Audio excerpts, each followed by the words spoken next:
ताकि पता चले कि नरमी भी जो है वो सामने रखी जा रही है। तो सदर ट्रंप की जानिब से जंग बंदी में तो एक चाल है। मुशीर ईरानी स्पीकर ने ये कहा है, उन्होंने कहा है कि नाकाबंदी जारी रखना बमबारी के बराबर है। और मजीद इसी पर बात करते हुए उन्होंने ये भी कहा है कि ट्रंप की जंग बंदी में तोसी की कोई अहमियत नहीं है। और मुशीर ईरानी स्पीकर ने ये जो पैगाम दिया है, ये जो बयान दिया है, देखा जाए तो ये एक बहुत बड़ा बयान है, एक बहुत बड़ी स्टेटमेंट। बिल्कुल ऐसा ही है। और अमेरिका ईरानी बंदरगाहों की नाकाबंदी जारी रखेगा। अमरीकी वज़ीर ख़ज़ाना की जानिब से ये कहा गया है, चंद रोज़ में खार्क जजीरे पर तेल ज़ख़ीरा करने की गुंजाइश फुल हो जाएगी। स्कॉट बेसेंट का ऐसा कहना है।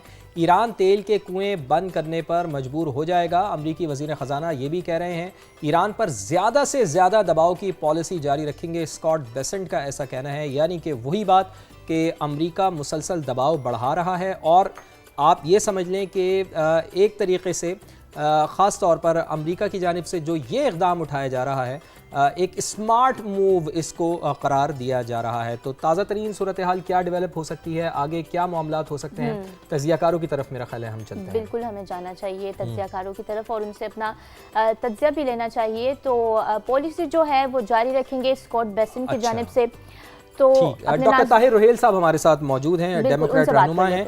और आसिफ अली भट्टी साहब हमारे साथ सीनियर सहाफ़ी तज्ज़ियाकार वाशिंगटन से मुसलसल हमें आगाह भी रखे हुए होते हैं। रोज़ाना की बुनियाद पर क्या वहाँ पर डेवलपमेंट हो रही हैं, उसके ऊपर भी हम उनसे बात करते रहते हैं। तो आप दोनों को पाकिस्तान के हिसाब से तो वेरी गुड। और जिस तरह आप लोग चूँकि अमेरिका में मौजूद हैं, तो हमारे मौज़्ज़ज़ मेहमानों को आपको गुड इवनिंग कहेंगे। तो बहुत बहुत शुक्रिया आपका प्रोग्राम में वक्त देने के लिए। तो मैं आता हूँ डॉक्टर ताहिर रोहेल साहब आपकी तरफ, आपसे गुफ्तगू का आगाज़ करना चाहूँगा।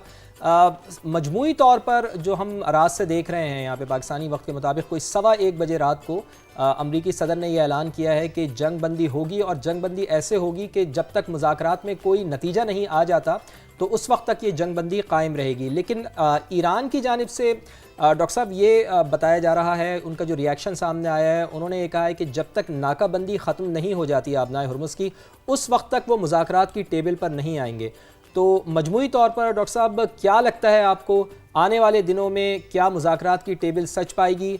और अगर मुज़ाकरात की टेबल इंशाअल्लाह, जो हम होपफुल हैं, उम्मीद रखते हैं कि सजेगी, तो क्या आप समझते हैं कि उसमें कोई ना कोई नतीजा निकलेगा? और ईरान का ये मुतालबा कितना वैलिड है, कितना अहम है कि आबनाए हुर्मुज़ की नाकाबंदी ख़त्म करें और उसके बाद फिर हम मुज़ाकरात में शामिल होंगे? डॉक्टर साहब जी, वो गुजारिश ये है कि ईरान का पॉइंट ऑफ व्यू इस लिहाज से ठीक है कि अभी जो जंग है वो, जैसे अमेरिका में कहते हैं, हॉट वॉर से कमर्शियल वॉर या तजारती जंग जो है उस तक आ गई है। पहले ये था कि बम गिरा रहे थे अमेरिकन फोर्सेस जो थी वो ईरान को, उन्होंने मिलिटरीली एंगेज किया हुआ था। अब उन्होंने, चूंकि ये मिलिटरीली एंगेज करने में उनकी अपनी भी लिमिटेशंस हैं, फिर जब ईरान उसके लिए रिएक्ट करता है, जब ईरान के ऊपर कोई बमबारी होती है तो ईरान उसका जवाब देता है, तो वो जो सिलसिला है वो गल्फ कंट्रीज के लिए, इजराइल के लिए और अमेरिकन ओपिनियन के लिए जो है वो इतना अच्छा नहीं है।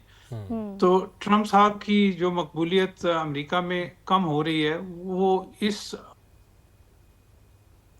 की वजह से हो रही है, जहां बम गिरने की खबरें आती हैं। तो अमेरिकन अवाम जो है